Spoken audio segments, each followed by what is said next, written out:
dentro de esto de la parte de apendicitis. Recuerden que habíamos indicado que con la clínica, o sea, con signos, síntomas y un hemograma, a veces podría ser suficiente para hacer el diagnóstico. Precisamente en esos tres criterios podemos hacer el llamado score de Alvarado. Recuerden que para el diagnóstico de apendicitis existen diversos scores, uno de los más conocidos y que se utilizan también para preguntas de este score, el cual tiene los siguientes criterios con sus diferentes puntajes. Por ejemplo, la migración del dolor de epigastro hacia fosa ilíaca derecha, 1 punto. Anorexia y hiporexia, 1 punto. Náuseas y vómitos, 1 punto. McBurney, doble puntaje, 2 puntos. Bloomberg, 1 punto. Temperatura mayor a 37.5 grados, 1 punto. Leucocitosis, 2 puntos. Y si aparte de la leucocitosis mi paciente tiene desviación izquierda, 1 punto adicional. En total son 10 puntos, todo lo que suma el score de Alvarado. Si tenemos un score de Alvarado menos de 4, no es apendicitis, podemos darle de alta. Si es que tiene más de 7, es apendicitis y debe ser programado para cirugía. Pero el detalle siempre viene cuando tiene entre 5 y 6 puntos, es decir, es un cuadro dudoso de apendicitis. Y si es que tenemos este punto, ahí recién podemos ya utilizar estudios de imágenes, que como indicamos puede ser ecotomografía, siendo la ecografía el estudio inicial. Ahora, esto lo podemos valorar también en este cuadro que aparentemente se ve muy complicado, pero nos define cuál es la conducta a seguir de acuerdo a lo que encontramos en cada paciente. Por ejemplo, hacemos nuestro score de Alvarado con signos, síntomas y hemograma. Me sale más de 7, se opera. Me sale menos de 4, se va a su casa. Me sale entre 5 y 6 puntos, cuadro dudoso de apendicitis. Por lo tanto, paso siguiente, estudio de imágenes. ¿Qué estudio de imágenes voy a solicitar? Ecografía. La ecografía me tiene 3 resultados. Que tenga un ecografista muy bueno y que logre identificar el apéndice cecal, pero identifique un apéndice cecal sin inflamación. Recuerden, ¿cuánto debe ser un apéndice cecal por ecografía para pensar que es apendicitis aguda? Más de 7 milímetros. Si de repente dice apéndice cecal de 3 milímetros de diámetro, sin cambios inflamatorios, con aire en su interior, eso no es apendicitis. Por lo tanto, ecográficamente no hay signos de apendicitis aguda, se va a su casa. Si tenemos una ecografía que nos dice paciente con apéndice cecal de 8 milímetros de diámetro, con fecalito en su interior, líquido libre, asa no peristáltica, por lo tanto es apendicitis y se opera. Ahora, ¿qué pasa si es un paciente que está muy distendido, es un paciente obeso y que por más que buscan el apéndice no lo encuentran? Estado inconcluso o dudoso de que fuera una apendicitis aguda.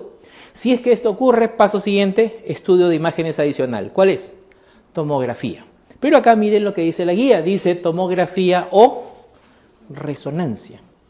¿Cuándo yo haría resonancia para diagnóstico de apendicitis aguda? Recuerden, la tomografía debe ser contrastada. Y el contraste, hay pacientes que son alérgicos al contraste. El contraste puede producir una injuria renal. Si el paciente ya tiene una injuria de fondo, le podemos exacerbar su injuria renal. Entonces aquí tenemos la primera indicación. Pacientes alérgicos al contraste, o en los cuales yo no puedo utilizar contraste por su problema renal, en esos casos utilizaría resonancia y no tomografía.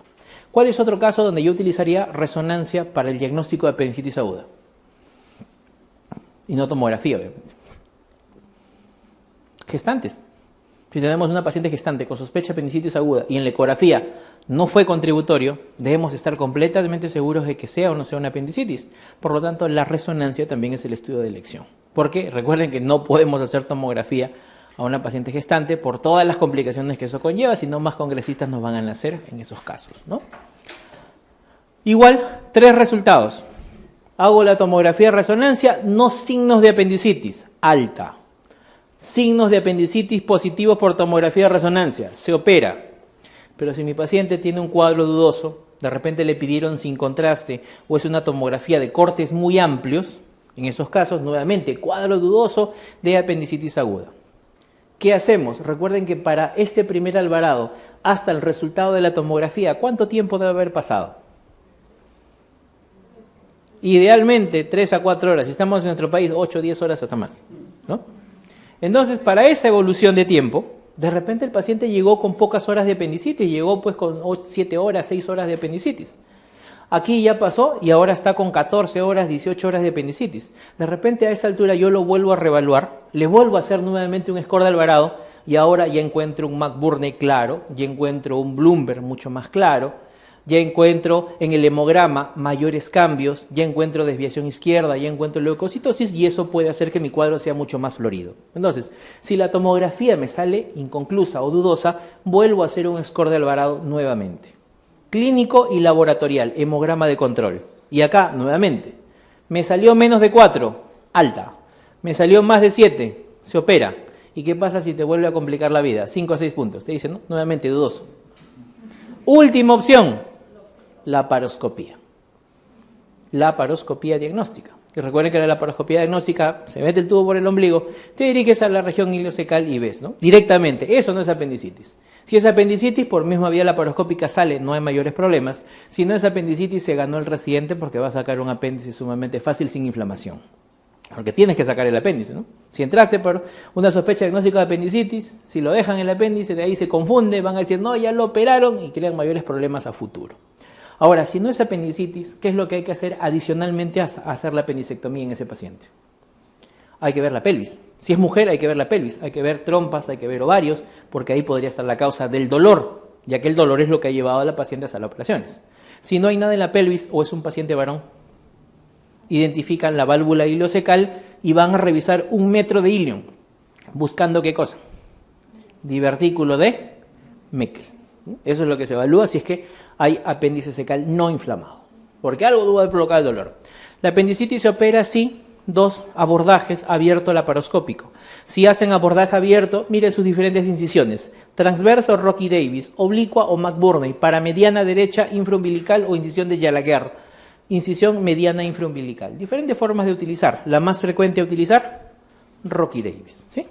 ¿Se puede hacer cirugía laparoscópica para la apendicitis aguda? Sí, es lo más inocuo, más beneficioso, menos dolor y todos los beneficios de la laparoscopía. 3 trócares, uno en el ombligo, uno en pubis y uno en fosa ilíaca izquierda, y por esa vía se puede operar no solo las apendicitis no complicadas, sino también las complicadas con peritonitis. Inclusive la peritonitis generalizada también se puede hacer por laparoscopía. Diferencias significativas. ¿Cuál de los dos produce más dolor? Abierta. Y recuerden que el principal beneficio de la laparoscopía en general sobre la cirugía abierta, menos dolor posoperatorio. Porque seguro por ahí van a encontrar la pregunta, ¿cuál es el principal beneficio de la apendicectomía laparoscópica? Respuesta, menor dolor posoperatorio. Pero ¿qué pasa si en vez de ponerte apendicectomía laparoscópica te ponen colecistectomía laparoscópica?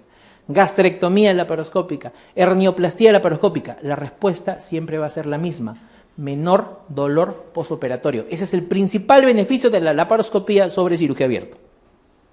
Obviamente, tamaño de heridas. ¿Quién tiene las heridas más grandes? La abierta. ¿Cuál cuesta más?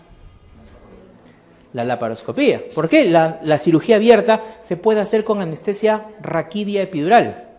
Laparoscopía tiene que ser anestesia general obligatorio. Acá utilizas torre de laparoscopía, CO2, manga laparoscópica, equipo de cirugía monopolar, bipolar, clipaje y demás. Obviamente eso hace más caro el acto quirúrgico. ¿Cuál de las dos demora más? El que dicen, abierto o laparoscópica. Claro, y recuerden que el tiempo operatorio no es desde que haces la incisión en la piel hasta que pones el último punto. El tiempo operatorio comienza desde que el paciente ingresa para la inducción anestésica y termina cuando el paciente sale a recuperación. Todo ese es el tiempo operatorio. Cirugía abierta, anestesia raquídea epidural. El paciente viene, lo sientan, ponen su agujita y ya está anestesiado. Y ahí mismo ya está para que haga la intervención quirúrgica. Por cirugía abierta rápidamente cortan en planos, identifican el apéndice, lo ligan, lo cortan, cierran, ya salió el paciente, hace recuperación. En cambio, en cirugía laparoscópica, el paciente ingresa, tienen que inducirlo, tienen que relajarlo, tienen que sedarlo, luego recién la intubación, posicionamiento dentro de la mesa de operaciones, acercar la torre de laparoscopía e instalar todos los equipos de laparoscopía, hacer el neumoperitoneo, que opere el residente 2 horas más todavía, y de ahí hasta que salga a recuperación, miren todo el tiempo operatorio que se ha llevado. Complicaciones. ¿Cuál es la complicación más frecuente de una apendicectomía abierta? Infección de sitio operatorio. ¿Cuál sería una complicación frecuente asociada a apendicectomía laparoscópica? Sobre todo en aquellos pacientes que tengan apendicitis complicada. Abscesos o colisiones residuales. Son 2 cosas diferentes que se pueden encontrar en cada uno de los casos. En sí, la apendicectomía la vamos a describir acá un poco la técnica quirúrgica, debido a que hay muchas preguntas relacionadas a esto. Por ejemplo, la apendicectomía tiene dos fases, una fase vascular y una fase digestiva. La fase vascular implica el control del meso apendicular, porque el meso, ahí está la arteria. Si estamos en cirugía abierta, se diseca, se clampa y se liga el meso apendicular. Si estamos en cirugía laparoscópica, simplemente se electrocoagula todo el meso apendicular. En palabras simples, se achicharra todo el meso apendicular y se quema todo ese meso. Una vez que el meso apendicular está controlado, pasamos a la fase digestiva. Vean, el apéndice está solito ahora. Primera parte, coprostasia. Con una pinza hemostática o Kelly se ordeña desde la base hasta la punta, jalando todos los fecalitos hacia la parte distal. Siguiente, clampaje del apéndice secal con la hemostática. Tercero, ligadura del apéndice muy cerca de la unión con el ciego. Luego de ello, la sección del apéndice secal muy cerca de la pinza hemostática. Y luego de ello se hace la resección de la mucosa del muñón apendicular. Hasta este punto, hasta la mucosectomía y la resección y exéresis de la pieza operatoria, eso se llama apendicectomía a muñón libre. Y esta es la técnica quirúrgica más utilizada en nuestro país. Salud, Minsa, Fuerzas Armadas, Lima, provincia, etcétera. Todos hacen esto. Laparoscopía abierta, técnica apendicectomía a muñón libre.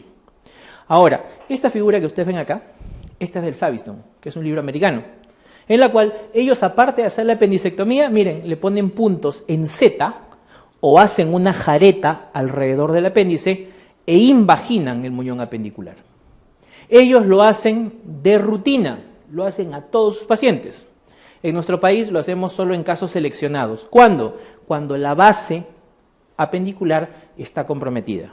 Es decir, si el paciente tiene una perforación en la base, hay que invaginarlo. Si la base está necrosada, está friable, hay que invaginarlo. Y esa muchas veces ha sido pregunta. Si la base no está comprometida, apendicectomía muñón libre. Si tenemos base comprometida, base friable, base perforada, tenemos que hacer invaginación del muñón apendicular, ya sea con una jareta o punto en Z. Aquí un manejo un poco más específico, pero de acuerdo a los hallazgos intraoperatorios. Algo sumamente sencillo: si mi paciente tiene una apendicitis aguda no complicada, congestiva flemonosa, sea por cirugía abierta, sea por cirugía laparoscópica, apendicectomía muñón libre y cierre primario de herida operatoria siempre voy a hacer en esos pacientes. No drenajes, ningún otro procedimiento adicional. El detalle viene cuando tenemos algunas cosas específicas. Por ejemplo, apendicitis aguda complicada. ¿Qué pasa si mi paciente tiene apendicitis aguda y tiene peritonitis localizada? Tiene pus en la fosa ilíaca derecha y tiene pus en la pelvis, en fondo de saco recto vesical o el Douglas. Primero hay que sacar el apéndice. Y en toda apendicitis con peritonitis localizada, manejado por cirugía abierta, siempre drenaje Penrose. ¿Por qué? Porque de esa manera yo voy a prevenir la formación de abscesos o colecciones residuales en ese paciente. Recuerden que únicamente en estos pacientes con peritonitis localizadas yo con una gasa voy a limpiar la pus. De repente no he sacado todo, por eso dejar el Dren Penrose es la mejor forma de evitarse colecciones posteriores a ello. Y aquí viene el cierre de la herida. La herida sí puede variar de forma significativa. Acá dice, en cirugía abierta con peritonitis localizada, cierre diferido versus cierre primario de herida operatoria según lo que haya pasado en sala. Y esto a veces me hace recordar varias cosas que seguro en las siguientes sesiones, como en esta, les voy a contar a ustedes en mi residencia. R3, saben que el R3 es el que dirige la emergencia, es el que decide quién opera. Obviamente R3 ya apéndices ya pasó su nivel. Él quiere laparotomías, quiere colecistectomías, cosas más complejas, ¿no? Apéndice R1, R2 interno. ¿Qué es lo que quiere haber hecho un interno que ha pasado por cirugía? ¿Qué es lo mínimo que quiere haber hecho un interno que ha pasado por cirugía? Operar su apéndice. Último día de rotación, empieza la guardia, quiero un apéndice. Termina la visita, quiero un apéndice. Te vas al baño, quiero un apéndice. Aparece un apéndice, muy emocionado por querer operar su apendicectomía. Último día, con una incisión llega desde la piel hasta el peritoneo en 2 segundos. Le hizo un huequito al peritoneo y el paciente era una peritonitis localizada. Obviamente por ese huequito, ¿qué es lo que salió inmediatamente? Salió pus. ¿Y la pus qué cosa hizo? Contaminó toda la herida. Si yo tengo una clara evidencia de que mi herida se ha contaminado por secreción purulenta o por la pieza operatoria, ¿qué es lo que debo hacer? Debo darle cierre diferido. Porque si yo a esa herida la cierro, esa herida se va a infectar. ¿Sí? En cambio, si ese mismo paciente lo hubieran abierto por planos, le hubieran levantado el peritoneo, la pus era aspirada, se colocaban gasas para proteger los bordes de la herida operatoria, no se contaminaba, a ese paciente le hubiéramos ofrecido cierre primario. Toda peritonitis localizada en cirugía abierta, con DREN. El cierre de la herida depende de si es que la herida se contaminó o no se contaminó. Si no se contaminó, cierre primario. Si se contaminó, cierre diferido. Si fue por cirugía laparoscópica no hay problemas. ¿Por qué? Porque todas las heridas operatorias están protegidas por trócares. Por lo tanto, no se van a contaminar. Ahí voy a hacer un buen lavado y voy a cerrar todas las heridas con cierre primario. No hay problema. Ahora, ¿cuál es la complicación más grave que tiene la apendicitis aguda? Que haya pus en todo el abdomen. Si este paciente lo manejo por cirugía abierta, ¿cuáles van a ser todos los procedimientos que voy a hacer? 1, saco el apéndice. Apendicectomía, muñón libre. 2, voy a lavar toda la cavidad peritoneal con 2, 4, 6, 8, 10, 12, 15 litros de suero, los que sean necesarios. O como decían los cirujanos antiguos, lava la cavidad hasta que el agua que salga te dé ganas de tomártela. Obviamente a nadie le da ganas de tomar un agua de ese tipo. Y ahora, en cirugía abierta, durante toda la cirugía, la herida estuvo expuesta a la secreción purulenta. Por lo tanto, ¿a esa herida le podríamos ofrecer cierre primario? No. Aquí no tenemos dudas. Acá es obligatorio que la herida siempre se le ofrezca cierre primario diferido o también llamado cierre por tercera intención. ¿Qué quiere decir? Yo voy a suturar peritoneo, yo voy a suturar aponeurosis, pero la grasa y la piel la dejo abierta. ¿Para qué? El paciente pasa a sala de hospitalización. En hospitalización, en los 3 días siguientes le van a lavar la herida operatoria. 4º día, la grasa que era amarilla se torna roja, ya está creciendo el tejido de granulación. 5º día, si no hay signos inflamatorios, se le pone anestesia y se sutura en la cama del paciente. Dejarla abierta para lavarla y suturarla después, eso se llama cierre primario diferido o cierre por tercera intención. Y este es el cierre ideal para un paciente que fue manejado por cirugía abierta y que tuvo apendicitis aguda complicada con peritonitis generalizada. ¿Este mismo paciente se puede operar por laparoscopía? Sí. Se saca el apéndice, se lava la cavidad por vía laparoscópica, cierre primario de herida. Ese es el gran beneficio. Cortes chiquitos, heridas cerradas, menos invasión, menos trauma para el paciente. Una gran complicación se puede solucionar con cirugía laparoscópica. Colocar drenaje en cirugía laparoscópica ya depende del gusto del cirujano. Complicaciones postoperatorias. Después de la apendicectomía, ¿se puede complicar el paciente? Sí. Complicaciones inmediatas. Hemorragia. Si no ligaron bien el meso, si no lo controlaron bien, puede sangrar. Choque hipovolémico, reoperación del paciente. Si se abrió el muñón apendicular, lo mismo. Sale el contenido intestinal, peritonitis. Séptico el paciente en pocas horas y se debe reoperar. Ileo postoperatorio y atelectasia como la mayoría de cirugías. Complicaciones mediatas. 4º, 5º día postoperatorio, infección de sitio operatorio. Complicación frecuente. ¿Pero para qué tipo de cirugía? Abierta. Dehiscencia de herida operatoria, abscesos de pared, abscesos residuales. Después del 7º día, fístulas. Si el paciente tuvo una base comprometida, una base necrosada, se puede fistulizar, se puede viscerar, puede los gérmenes de la apendicitis pasar al sistema venoso portal y dar pieliflebitis. Y complicaciones tardías, semanas o meses después de la cirugía, mi paciente se puede obstruir por adherencias postoperatorias o la sutura de la herida se puede abrir y puede generar una eventación posterior. Dejamos lo que es el cuadro o el evento agudo de la apendicitis y también siguiendo con la parte apendicular está el plastrón apendicular, ya que hay muchas preguntas también sobre el plastrón.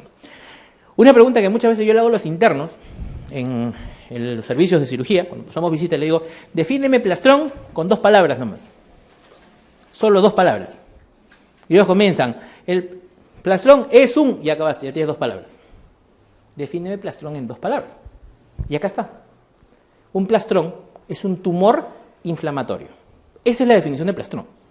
Y ese tumor inflamatorio, en el caso del apéndice, ¿por qué está constituido? Por el apéndice inflamado, rodeado por epiplon, rodeado por asas delgadas y también por ciego todo metido, formando una sola masa.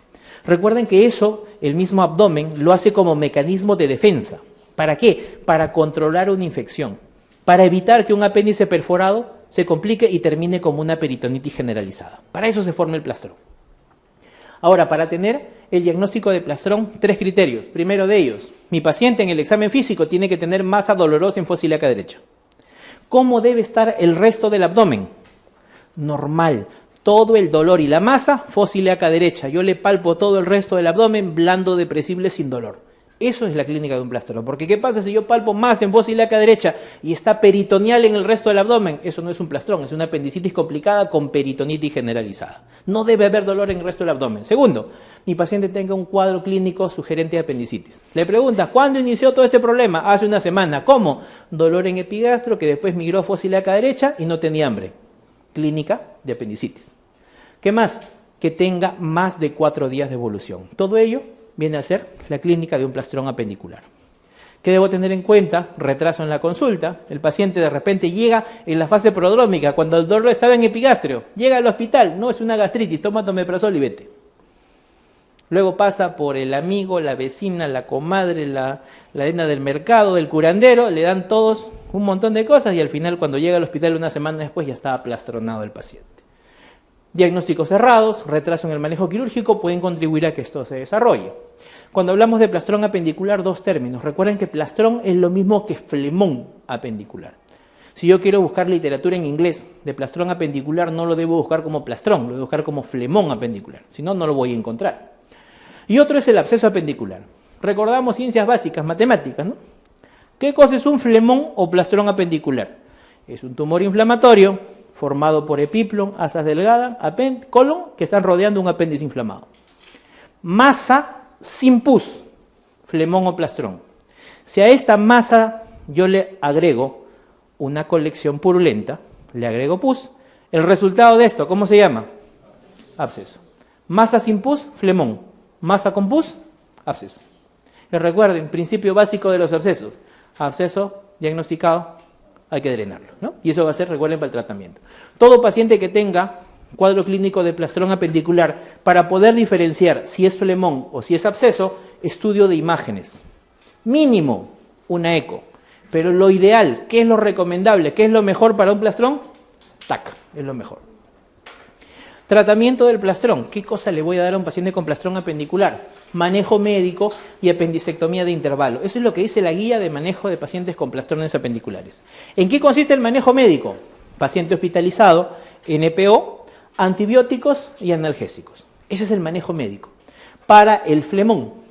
Pero si mi paciente tiene absceso, aparte de los antibióticos, hospitalizado y demás, también debo hacer el drenaje. Solo antibióticos para masa sin pus. Si hay masa con pus, antibióticos más drenaje del absceso. Y recuerden que el drenaje del absceso debe ser lo menos invasivo posible. ¿Qué quiere decir? Debo utilizar el drenaje percutáneo. Debo llamar al radiólogo intervencionista, guiado por ecografía o por tomografía, que punce la pared y le coloque un catéter dentro del absceso. Si no se puede hacer por vía percutánea, tendrá que ser por vía quirúrgica. Pero siempre deben comenzar por lo menos invasivo posible. Lo menos invasivo posible, drenaje percutáneo, sin operar al paciente. Y el siguiente paso es la apendicectomía de intervalo. Se dice que todo paciente que ha tenido un plastrón, luego de recibir el tratamiento conservador, manejo médico, debería hacerse una apendicectomía laparoscópica a partir de las 11 semanas luego de haberse enfriado el cuadro. Pregunta, cuando han estado en el internado, ¿cuántas apendicectomías de intervalo han visto? Ninguna. Porque al paciente tú le dices regrese, ya nos vemos, regresa cuando está complicado nuevamente. Ahora, manejo del plastrón, manejo médico. Es decir, no se opera, no se toca. Así tenga absceso, no se toca, solo drenaje percutáneo y antibióticos. Porque la mayoría de los casos el paciente responde bien. La masa disminuye, los leucocitos disminuyen, el dolor disminuye, el paciente tolera vía oral, se va a la casa y puede estar con antibióticos vía oral en la casa sin problemas. ¿Cuáles son las únicas indicaciones de decir, este plastrón debe operarse? Aquí las vemos. ¿Qué pasa si el paciente es tan suertudo de que en su plastrón apendicular un asa de intestino delgado está volvulada? Todo lo que está por encima del plastrón distendido, todo lo que está por debajo colapsado. Es decir, mi paciente está obstruido, está con una obstrucción completa. No lo podemos dejar obstruido, hay que operarlo. Ahora, ¿cuál es la evolución normal de un plastrón? Lo diagnostico, le doy antibióticos y en las 48 horas siguientes la leucocitosis baja, los signos inflamatorios, el dolor baja, si estaba con fiebre comienza a caer, todos los signos inflamatorios comienzan a remitir. Eso es lo ideal. Pero ¿qué pasa si nuestro paciente con plastrón le iniciaste antibióticos y más bien cada día está peor? más dolor, comienza a hacer fiebre, los leucocitos están elevados y no bajan y están empeorando cada día. Si mi paciente no está respondiendo al tratamiento antibiótico, se está volviendo séptico, también es indicación de cirugía. Esas son las dos únicas indicaciones de operar a un plastrón. Si no, no se toca el plastrón. Tumores en el apéndice cecal, uno de los más frecuentes, tumor carcinoide, tumor dependiente de la parte neuroendocrina, del aparato digestivo derivado de las células de enterocromafines. El tumor carcinoide puede estar en cualquier parte del tubo digestivo. Dentro de ellos, el apéndice cecal es su localización más frecuente en el género masculino, entre la quinta y séptima década de la vida. Tumores mayores a 2 centímetros y de localización en intestino delgado y bronquial sugieren mucha malignidad. Una de las sustancias más reconocidas en la fisiopatología y en la clínica de esos tumores carcinoides es la serotonina. Evidencia clínica de crecimiento local, dolor abdominal, cuadros obstructivos y sangrados pueden ser parte de la clínica, pero si el paciente tiene un tumor carcinoide en el apéndice y este ya hizo metástasis al hígado, podemos encontrar el llamado síndrome carcinoide. Si el paciente tiene rubefacción facial, diarrea secretoria y broncoespasmo, ¿qué te sugiere? El paciente ya tiene metástasis a distancia. ¿Y eso qué significa? Metástasis hepática probablemente. Obviamente es un estadio mucho más avanzado de la evolución. En la mayoría de los casos, casi el 50% de los casos, hallazgo intraoperatorio. Es decir, el paciente entra con diagnóstico preoperatorio de apendicitis aguda, abren y encuentran un tumor a nivel apendicular. En otros casos puede ser por síndrome carcinoide, y para poder corroborar que estamos ante un síndrome carcinoide o ante un tumor carcinoide ya metastásico, el dosaje de 5-hidroxiindolacético en orina puede ser muy útil. Estudios de imágenes de la tomografía para identificar la masa a nivel apendicular y sobre todo masas a distancia. Este cuadrito es muy importante porque nos permite saber qué cosa vamos a hacer ante un tumor carcinoide. Recuerden que acá dos criterios: localización del tumor a nivel del apéndice y también tamaño del tumor, porque de eso depende qué tipo de cirugía le voy a realizar, ya sea en la cirugía inicial o cirugía post resultado de patología. Miramos, si mi paciente tiene un tumor carcinoide menor a 1 centímetro, esté en cualquier parte del apéndice, apendicectomía es el tratamiento de elección. ¿Qué pasa si el tumor tiene entre 1 y 2 centímetros? Aquí me interesa dónde está ubicado el tumor. Si está ubicado en la punta o en el tercio medio, apendicectomía. Pero si está ubicado en la base o compromete el mesoapendicular, el tratamiento de elección, colectomía derecha. ¿Qué pasa si el tumor tiene más de 2 centímetros? Esté donde esté, colectomía derecha es el tratamiento de elección. Como ven, dos procedimientos quirúrgicos: o apendicectomía o colectomía derecha. ¿De qué depende? Localización y tamaño. Varón de 55 años, se le hace apendicectomía hace 15 días. La patología es revisada y dice tumor carcinoide apendicular que compromete la base del mismo. ¿Qué te indica esto? ¿Qué es lo que debo hacer? Ya le sacaron el apéndice. ¿Con eso sería suficiente? No, si está ubicado en la base, debo ampliar. Debo hacer colectomía derecha. ¿De acuerdo? Dice, el punto doloroso más sensible de la apendicitis aguda, ¿cómo se llama? McBurney. Murphy, ¿qué cosa es? Signo de colecistitis. Bloomberg es asociado a apendicitis, pero también puede ser por otra causa. Solo es dolor a la descompresión, irritación en fosa ilíaca derecha. Signo de Robson, dolor que comprimes en fosa ilíaca izquierda y el paciente le da en la derecha. No todos los pacientes que tienen apendicitis hacen Robson y eso no te descarta la apendicitis. ¿Y cómo se llamaba? ¿Cuál era el epónimo del rebote positivo? Signo de Jenau de Musin. Miren la E. Es una de las distintas variedades como lo escriben a veces. Mujer de 18 años con dolor en mesogastro que se irradia a fosa ilíaca derecha, acompañada de náuseas y vómitos. Temperatura 38,4. Abdomen doloroso en el abdomen inferior derecho. Laboratorio sedimento urinario con 6 a 8 hematíes por campo. Hemograma con leucocitosis de 14.000. FUR hace 30 días. Tiene como presunción diagnóstica apendicitis aguda. Dice, ¿cuál de las siguientes patologías se considera en el diagnóstico diferencial de estos pacientes? ¿Cuál sería? A ver. Comenzamos a descartar varias cosas. ¿Sería poliposis intestinal? La poliposis intestinal generalmente produce hemorragia. Mi paciente sería anémica, tendría de repente rectorragia o melena, no la tiene. Vólvulo de ciego. Un vólvulo genera un cuadro obstructivo. Por lo tanto, mi paciente, ¿qué tendría? Náuseas, vómitos, distensión, no deposiciones, no flatos. TB enteroperitoneal. Mi paciente tendría que tener antecedente respiratorio. El paciente en tratamiento de tuberculosis pulmonar, baja de peso, síndrome consultivo y demás. No lo tiene. Luego dice litiasis vesical. Litiasis en las vías urinarias. Recuerden, ¿cómo sería el dolor en la litiasis en vías urinarias? Un paciente que más bien tiene un dolor que se exacerba, que disminuye con el movimiento, muy diferente de los signos de irritación peritoneal que claramente tiene aquí el paciente. Ahora, 6-8 hematíes por Campos te justifica una litiasis vesical. Si un paciente tiene una litiasis en las vías urinarias, debería tener 40, 50 a más de hematíes dentro del sedimento urinario. ¿Qué podría ser? Diverticulitis de Meckel. Y esto más aún con la edad que tiene la paciente. Signo del psoas positivo. ¿En qué paciente lo encontramos? Signo de apendicitis aguda.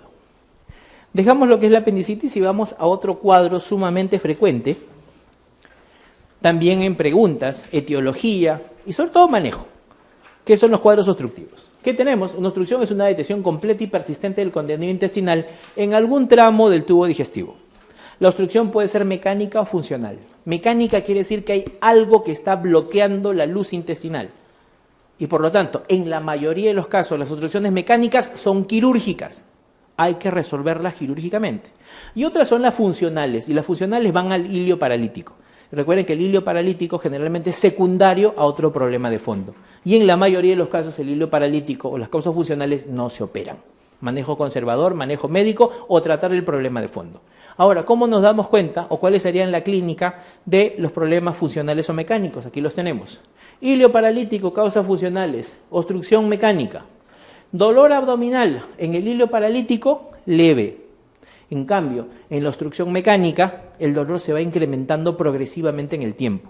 ¿Por qué? Porque el intestino que está por encima del punto de obstrucción se contrae con fuerza para intentar vencer la obstrucción y eso genera un dolor cólico muy importante en el paciente. Segundo, en los dos pueden haber náuseas y vómitos. En los dos no deposiciones, no flatos. En los dos va a haber distensión abdominal. Pero con respecto a los ruidos hidroaéreos, en el hilio paralítico, ruidos hidroaéreos disminuidos o ausentes. En cambio, en la obstrucción mecánica, normales o incrementados. O si quieren, acá le podemos poner ruidos con timbre metálico, ¿no? Característico del cuadro mecánico. Ahora, estudios radiológicos. En las imágenes de un hilio paralítico, yo voy a ver una distensión masiva.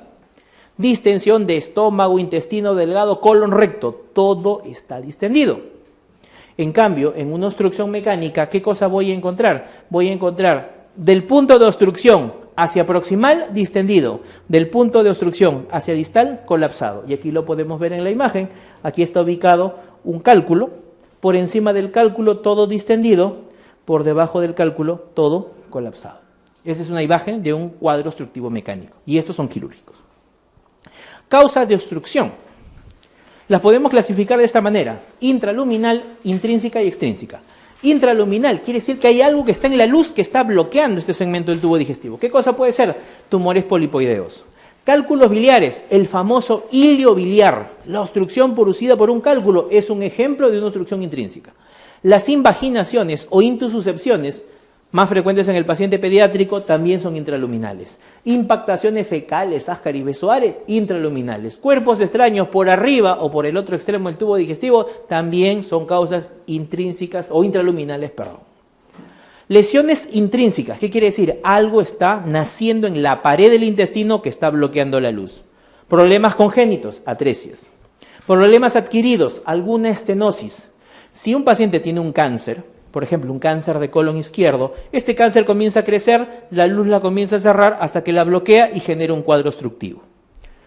Iatrogénicas, una anastomosis. Si yo hago una anastomosis de un intestino, en la zona de anastomosis se va a generar una fibrosis y se va a reducir la luz y eso puede generar obstrucción. Si el paciente fue sometido a radioterapia, lo mismo. Si mi paciente tiene focos de endometriosis en la pared, también puede causar. Y aquí nos falta agregar algo: diverticulitis. Si yo tengo un paciente que tiene o que ha tenido un episodio de diverticulitis aguda, primero se inflama la pared del colon. Cuando la inflamación cede o se enfría, esa pared inflamada se fibrosa. ¿Y qué va a pasar? La luz se reduce. ¿Y eso qué genera? Que pueda desarrollar un un cuadro de obstrucción intestinal de etiología intrínseca. Una diverticulitis también está metida acá. Lesiones extrínsecas, quiere decir que hay algo que de afuera hacia adentro comprime la pared del intestino. La más frecuente, las adherencias. Luego de ellos, las hernias. Luego, los cánceres de algún órgano adyacente, los abscesos, los vólvulos y las bridas congénitas también están como causas extrínsecas. ¿De acuerdo? Otra forma de clasificarlo, aguda o crónica. Aguda, una hernia encarcerada, un vólvulo, por ejemplo. Crónica, de repente un paciente que tiene un tumor de larga evolución. Total o parcial, o que esté dividida en asa simple o asa cerrada. Obstrucción en asa simple es aquella obstrucción que se da en un solo punto. Por ejemplo, mi paciente tiene un tumor en el colon izquierdo y de aquí todo lo que está por encima distendido, todo lo que está por debajo colapsado. Un solo punto de obstrucción. Y otra es la obstrucción en asa cerrada, en la cual se generan dos puntos de obstrucción. Ejemplos de obstrucción en asa cerrada: hernia encarcerada estrangulada, vólvulo de sigmoides, vólvulo de ciego, vólvulo de intestino delgado, en la cual hay dos puntos de obstrucción y hay un segmento del tubo digestivo que se encuentra aislado y se encuentra excluido del resto del tubo digestivo. ¿Cuál es el problema de las obstrucciones en asa cerrada? Al volvularse o al comprometerse el meso que irrigue ese segmento de intestino, ¿qué va a ocurrir? Van a ir rumbo a la estrangulación. Y obviamente, esto si es que se da, van a tener que resecar y anastomosar probablemente. Son los que más riesgo de estrangulación van a tener. Como ya habíamos mencionado con respecto a las causas de frecuencia, acá también son importantes. Si a mí me dicen cuál es la causa más frecuente de cuadros obstructivos en general, de todo el tubo digestivo, desde el esófago hasta el ano, adherencias. Obviamente, siempre teniendo en cuenta el antecedente quirúrgico. Si está operado, adherencias es lo primero. Si no está operado, hernias. Y si después de ello, ¿qué viene? Vólvulos. Son las causas en general de todo el tubo digestivo. Pero si hablamos de obstrucciones de intestino delgado y obstrucción en intestino grueso, aquí las tenemos. Obstrucción en intestino delgado, nuevamente, adherencias como primera causa, pero siempre el antecedente quirúrgico de fondo. Segundo, las hernias. Tercero, el cáncer. Luego vienen los besoares, intususcepciones e ileobiliares. En el caso de la obstrucción colónica, a la cabeza vólvulo de sigmoides es el más frecuente. Cáncer de colon, pero cáncer de colon izquierdo es el más frecuente. Y luego la diverticulitis. Son las tres etiologías más frecuentes, o en sí, toda la distribución de los cuadros obstructivos por frecuencia. Manifestaciones clínicas, y acá debemos tener en cuenta algo. El tubo digestivo, para cuestiones de obstrucción intestinal, lo dividen en tres tipos. Obstrucción alta, obstrucción media y obstrucción baja. Obstrucción alta, ¿qué cosa es? Esófago, estómago y duodeno proximal, es decir, hasta la segunda porción. Obstrucción media es aquella que compromete tercera, cuarta porción del duodeno y yeyuno ilion, es decir, prácticamente casi puramente asa delgada. En cambio, obstrucción baja, ¿qué cosa es? Colon recto. ¿De acuerdo? Esas son las tres obstrucciones. Obstrucción alta, esófago, estómago y primera y segunda porción de duodeno. Obstrucción media, tercera y cuarta de duodeno y yeyuno ilion. Y obstrucción baja, colon recto. ¿Por qué es importante? Cada uno de ellos tiene una clínica diferente. Si mi paciente tiene una obstrucción alta, obstrucción gástrica, obstrucción duodenal, ¿cuál es la clínica más frecuente? Vómitos. El paciente come y a los pocos minutos, ¡bum!, devuelve lo que comió. Obstrucción media. ¿Cuál es su clínica más frecuente? Dolor cólico, porque el intestino delgado se contrae y quiere vencer el cuadro obstructivo y da dolor cólico. Esto asociado a náuseas y vómitos y a distensión abdominal a predominio central. Luego viene la obstrucción baja, obstrucción colorectal. ¿Cuál es su clínica más frecuente? Distensión abdominal. ¿Puede haber vómitos en un paciente que tenga obstrucción colorectal? Sí, pero son vómitos tardíos, es decir, 4 a 5 días después de haber iniciado el cuadro obstructivo. ¿Qué es lo que predomina en toda obstrucción baja? Distensión de abdomen. ¿De acuerdo? Vean ustedes estas características que debemos tener en cuenta. Estudios radiológicos a utilizar en los pacientes que estén con cuadros obstructivos, radiografías. Radiografía de abdomen simple. Miren, aquí podemos ver diferentes signos radiológicos asociados a cuadros obstructivos. Por ejemplo, los niveles hidroaéreos de asa delgada. Los vemos aquí con el número 1. Primero, ¿dónde están ubicados? En el centro del abdomen. ¿Qué otra característica tienen? Son anchos y de poca altura. Muy diferente de los niveles hidroaéreos de colon, que aquí están en número 3. Los niveles hidroaéreos de colon están en la parte periférica, son angostos, pero de mayor altura. Miren la diferencia, nivel hidroaéreo de colon, nivel hidroaéreo de asa delgada. Obstrucción en asa delgada, edema de las válvulas conniventes. Esto se llama signo de pila de monedas. Y esto es característico también de obstrucción de asa delgada. Imagen en omega, imagen en grano de café ubicado en cuadrante inferior del lado izquierdo. Esto es cuadro obstructivo bajo y imagen de vólvulo de sigmoides. Vemos esta imagen aquí, atrapamiento de gas a nivel de las válvulas conniventes, signo del collar de perlas, también signo de obstrucción de asa delgada o de intestino delgado. ¿Qué es lo que hacemos en los pacientes que tengan cuadros obstructivos? Terapia inicial o que se le da a todo paciente obstruido. Ya no va a comer, hay que colocarle sonda, pero acá debo recordar algo. Obstrucciones, alta, media, baja. De esos 3 pacientes, ¿cuáles son los que más se benefician cuando yo le pongo una sonda nasogástrica? Las obstrucciones altas y también las obstrucciones medias, ¿sí? ¿Por qué? Porque en el caso de la obstrucción baja, si el paciente tiene un vólvulo, si el paciente tiene un tumor de recto, si el paciente tiene un tumor de colon obstructivo, toda la distensión, ¿dónde se va a encontrar ubicada? En el colon. Recuerden, ¿cómo se llama el punto que divide intestino delgado de ciego o colon? ¿Cómo se llama ese tránsito que está ahí, esa válvula que está ubicada ahí? La válvula ileocecal. La válvula ileocecal permite el pasaje del contenido de ilion a ciego. La válvula ileocecal puede ser de 2 tipos, válvula ileocecal competente o válvula ileocecal incompetente. ¿Cuál es lo más frecuente? Competente hasta en un 70% de los casos. ¿Qué quiere decir? El contenido pasa de ilion a ciego, pero no viceversa. Por lo tanto, si mi paciente tiene obstrucción de colon, todo el contenido, toda la distensión, ¿dónde va a estar ubicada? Solo en colon. ¿Qué puede pasar? El colon se puede distender demasiado y se puede romper espontáneamente. Así yo le ponga sonda nasogástrica a este paciente, toda la distensión está en colon y no me va a descomprimir nada, 0 por sonda nasogástrica voy a obtener. ¿En quién, por lo tanto, sí se beneficia? Si mi paciente tiene un tumor de píloro y el estómago está lleno de contenido, le pongo sonda nasogástrica, mi paciente se beneficia, va a respirar mejor, va a poder hacerse todos los estudios de manera más tranquila, el abdomen va a estar menos distendido, ya no va a tener náuseas y vómitos y va a tener un gran beneficio. Igual si es obstrucción de asa delgada, también gran beneficio. Reposición hidroelectrolítica. Recuerden que todo lo que se pierde con las náuseas, vómitos y lo que sale por la zona nasogástrica debe ser repuesto. Hay que administrar al paciente sus requerimientos basales más todas las pérdidas que ha tenido por sonda y náuseas y vómitos. Luego de ello, hay que valorar si es necesario dar antibióticos o analgésicos. Esto lo vamos a mencionar al final. ¿Qué debemos tener en cuenta? Los cuadros obstructivos, el tratamiento es según la etiología. Recuerden, si mi paciente tiene una obstrucción mecánica, que puede ser cáncer obstructivo, vólvulo de sigmoides, hernia incarcerada estrangulada, ilio biliar, si son causas mecánicas, hay algo que está bloqueando la luz del tubo digestivo, se opera. La única causa mecánica que no requiere cirugía de inicio, ¿cuál es? Adherencias. Es la única que no requiere cirugía de inicio. Por eso le hemos sacado, le hemos puesto en otro ítem. Si mi paciente tiene una hernia incarcerada estrangulada, ¿qué hago? Lo opero. Si mi paciente tiene un vólvulo de sigmoides que no resolvió por vía endoscópica, lo opero. Si mi paciente tiene un ilio biliar, lo opero. Si mi paciente tiene un cáncer de colon izquierdo que le está causando obstrucción, lo opero.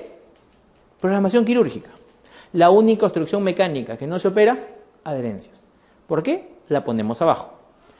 Paciente me llega a la emergencia con clínica de obstrucción. Náuseas, vómitos, distendidos, no flatos, no deposiciones. Le examino el abdomen, una cicatriz operatoria previa. ¿Qué digo? Esta obstrucción es por adherencias. Ahora, ¿qué me interesa? ¿Cómo está mi paciente? Si yo examino a mi paciente obstruido por adherencias y mi paciente, presión normal, no taquicardia, no fiebre, no leucocitosis, no signos peritoneales, yo digo obstrucción por adherencias no complicada. ¿Cuál es el tratamiento de elección para ese paciente? Manejo conservador, NPO, sonda, hidratación. ¿Cuánto tiempo? 24 a 48 horas. ¿Por qué? Porque en estas 24 a 48 horas el 70% de pacientes se resuelve espontáneamente el cuadro, sin necesidad de operarlo. Si mi paciente no responde, si más bien sonda sale más, está cada vez más obstruido o aparecen signos peritoneales, ahí recién decidiré meterlo a sala de operaciones. Pero ¿qué pasaría si a la emergencia me llega un paciente obstruido y que viene con una cicatriz operatoria previa? Digo, obstrucción por adherencias, chocado, con fiebre, con leucocitosis, con lactato elevado, con signos de irritación peritoneal. ¿Qué digo? Este paciente es obstruido y probablemente un intestino ya está necrótico. Este paciente, a pesar de ser obstrucción por adherencias, como tiene signos de complicación, ¿cuál es el tratamiento de elección? Hay que programarlo rápido para sala de operaciones, porque este ya se complicó. Vean la diferencia. Eso cuando tenemos obstrucción por adherencias. Ahora sí explicamos esto. Un paciente que tiene obstrucción por adherencias no complicada, le doy manejo conservador. Idealmente, NPO, sonda y la hidratación por vía endovenosa. Se dice, según la escuela quirúrgica, que idealmente no debo darle antibióticos y analgésicos. ¿Por qué? Porque ellos pueden enmascarar la real evolución del cuadro. Si yo le doy antibióticos, de repente me altera el hemograma y ya no voy a encontrar la leucocitosis que debería aparecer si es que se complica. Si le doy analgésicos, el paciente ya no va a tener el dolor que se puede presentar en una asa que se encuentre necrosada o comprometida. Por eso, idealmente, para no enmascarar el cuadro, no antibióticos, no analgésicos. Eso es lo que dicen las guías y también la mayoría de escuelas quirúrgicas. No todas las obstrucciones son iguales, por eso se deben manejar de forma individualizada. ¿Se puede tratar una obstrucción por adherencias por laparoscopía? Sí se puede tratar. Pero recuerden, ¿cuál es el criterio más importante para tratar a un paciente por vía laparoscópica que venga por un cuadro de obstrucción intestinal por adherencias? Que el paciente no esté tan distendido.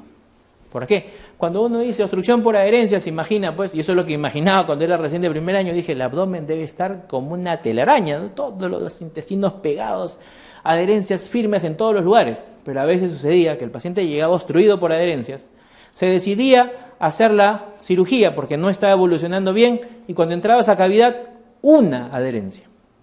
Y en esa única adherencia, ahí estaba enrollado el intestino y ahí estaba generando la obstrucción.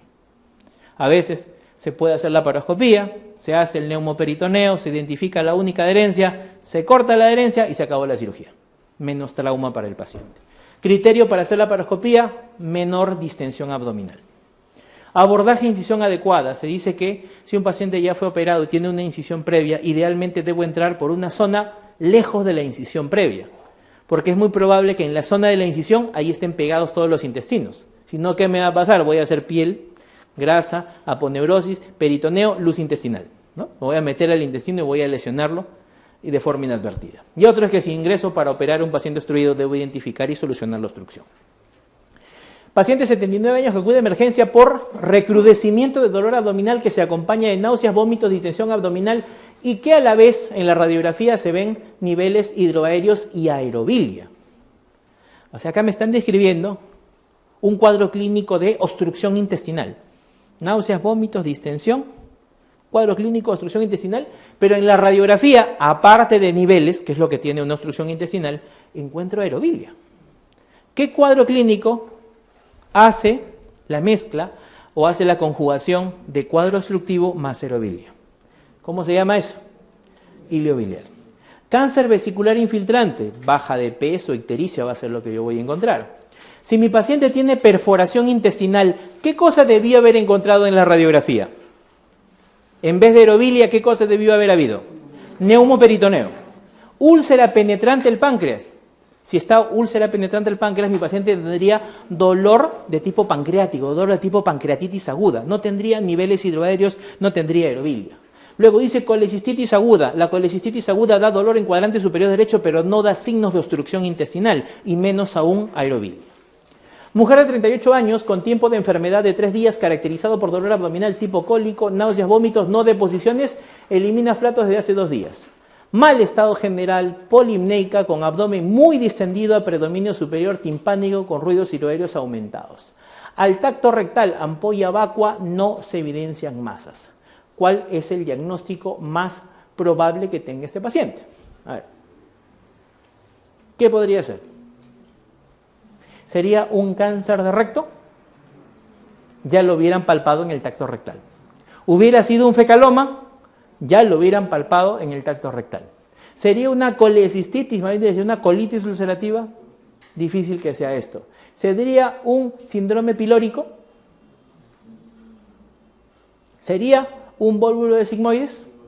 Recuerden que acá va más a lo que es síndrome pilórico porque esto va ubicado más a lo que es el abdomen superior. ¿Qué es lo que predomina en este paciente? Sobre todo náuseas y vómitos.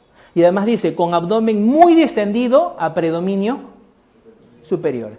¿Cuál es la obstrucción que yo me esperaría o cuál es la distensión que yo me esperaría encontrar en vólvulo de sigmoides? Me esperaría encontrar una distensión en abdomen de tipo asimétrica, desde fosa ilíaca izquierda hasta hipocondrio derecho, como lo vamos a ver en diapositivas que vienen más adelante.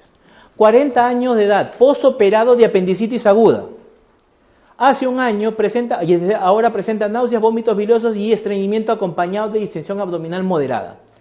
Clínica de obstrucción intestinal con un antecedente quirúrgico previo. ¿Qué cosa es eso? Vías adherencias, ¿no? Dice, ¿cuál de las siguientes características del dolor abdominal voy a encontrar en la obstrucción de asa delgada?